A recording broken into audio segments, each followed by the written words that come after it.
corner. In the corner, Bernie. In the corner. Roy, what do you see as a potential advantage for Simon Brown in this fight?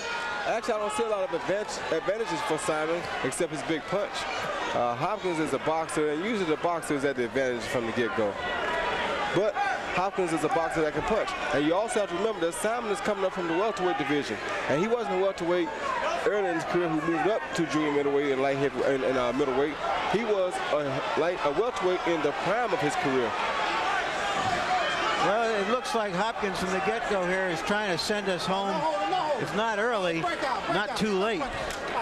Yeah, because he's already counted Simon's first 2 punches. You mean now that he's fighting at 1 o'clock in the morning, he's not sure he wants to fight until 2 o'clock in the morning?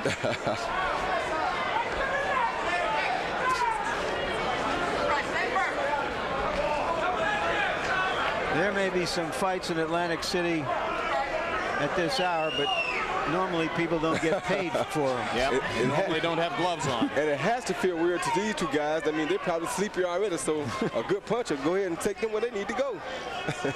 Well, great veterans of the sport, both with some unusual experiences. Yeah, and the left hook strafed at the face of Simon Brown, and leaping right hand lands as well for Bernard Hopkins. Hopkins wasn't terribly aggressive against you, Roy Jones. He started out much more aggressively here in this fight against Simon Brown. Well, here he's fighting a smaller fighter. When he fought me, I was bigger than he was, and I was a strong puncher. I was a boxer just like himself, and if he started early, he knew it would cause him all kinds of conflict. So he fought a small fight against me. Here he's way bigger than Simon physically, so he needs to go ahead and overpower Simon. Yeah. He's trying to send Simon Brown a message that he's just too small for him.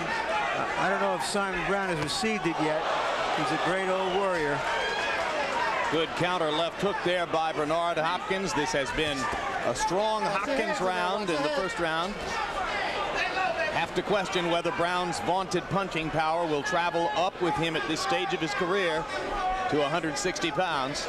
But he hasn't really fought down at 154 for 3 years. He's been drifting in 155, 158, kind of gradually making his move up here. Yeah, that was a good shot by Simon. Yep. No wrestling, no wrestling. Landed high on the head of Hopkins.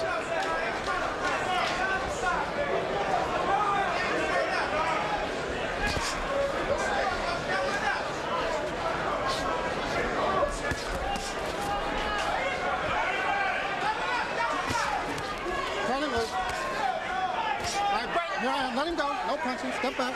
Nice. One thing I do agree about Bernard Hopkins is he is improving in every fight. Every fight I see, he does do something a little bit different and a little bit better than he did last time. It was a long time, many decades in boxing, when a lot of glamour would automatically have attached to the identity of being the best 160-pound fighter in the world. Bernard Hopkins is by most accounts the best 160-pound fighter in the world, and he carries virtually no glamour as the result of it. Loose, okay? Breathe while I talk to you, champ. Things looking good. You need to close the jab a little more with that jab. Step with the jab, okay? And when you step, you got to get low for me, all right? Your hands are just as fast as his. You touch with that right hand. But don't go. Give me a little jab in there, son. Give me the water. Give me the water. Little jab for me, baby. All right? All right, we'll get it done. We'll get it done. We'll get it done. Just settle down. Go with our jab, right? You can't jab too much. Okay, just stay with the jab. Stay with it. Just strong jab. Then you go with the big punch, all right? The message there was, slow down. You're a little over-anxious in that round, right, Roy? Yep. And if you're too over-anxious, you're going to run into something big. By CompuBox numbers, it was a pathetic first round for Simon Brown, who threw only 23 punches and landed only 4. And his legs look stiff, Roy. Yeah, but like I said, he's toting a bigger weight. I mean, he's toting too much weight for his normal frame now. He's not used to carrying this kind of weight fighting.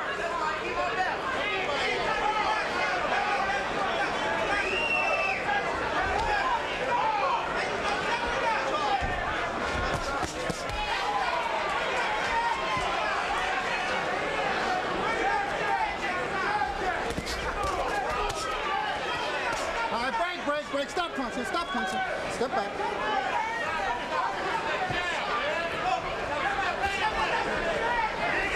Watch your heads. Go hold free. No holding, no holding. Turn him loose. This is the fight Simon wants right here. He wants an inside fight. He doesn't want to fight on the outside.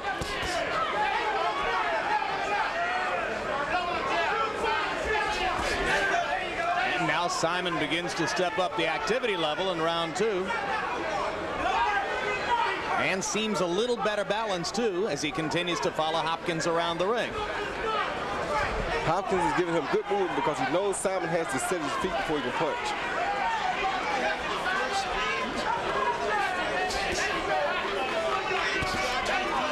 Yeah, Hopkins acknowledged to us yesterday that his only fear in the fight would be if he, for some reason, went brain dead and stood stock still in front of Simon Brown. He said, look, if I go to either side and give him an angle, Simon can't find me.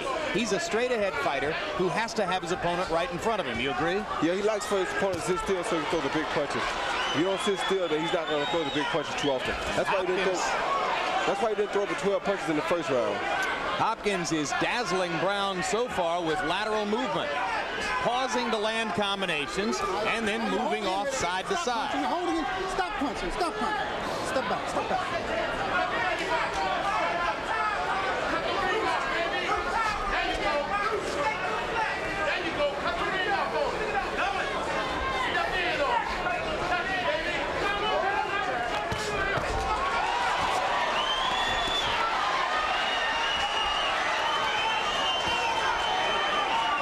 Brown grew up in Philadelphia, has a lot of followers here in the crowd who Break out. come down the turnpike tonight. You're holding him, hit him, turn him loose. Stop punching. You meant Hopkins, right? I meant Hopkins, excuse me. Yeah. But Brown isn't too far if he lives in Maryland.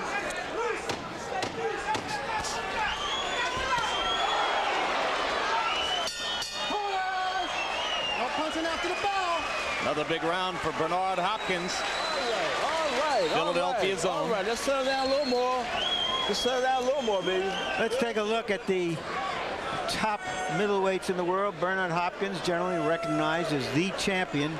Tonight, William Joppy reclaimed his championship belt by beating Julio Cesar Green, who had earlier defeated him, and Keith Holmes has got the other belt. Go hit it with it. Make him duck it. He can't duck it all night long. All right? Here, Lee. All right, baby? It's my show, baby. It's your show. The world, baby. It's your show. Go to him with the double jab. Stay focused.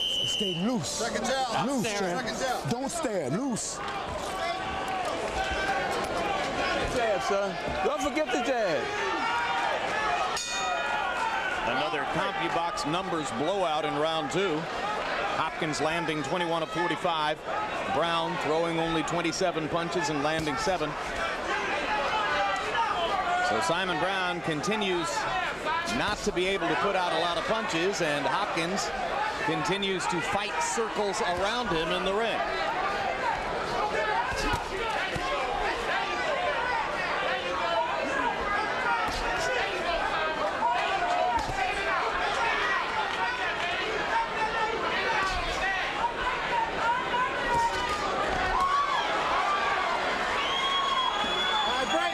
Break. Keep him up. Step out.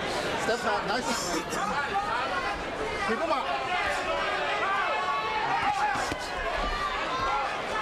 Turn him loose. Let him go. Let him go. Let him go. Let him go. No hold it. All right. Right here I am. Let him go. Step out. Step back. Step back. Step back. No hold it. No hold it. Bernard's doing a smart thing and working Simon's body. I know he feels the size advantage in there, so he's in there trying to push the little man around a little bit and work his body, wear him down so he won't be so strong in the last rounds, in case it's a long fight. It's been going so easily for Bernard that it would be quite predictable for him to lose sight of his fight plan and just go ahead and try to attack Simon and take him, but he's showing some patience instead. Yeah, because he knows that Simon is a seasoned veteran, and you can't just walk in on Simon.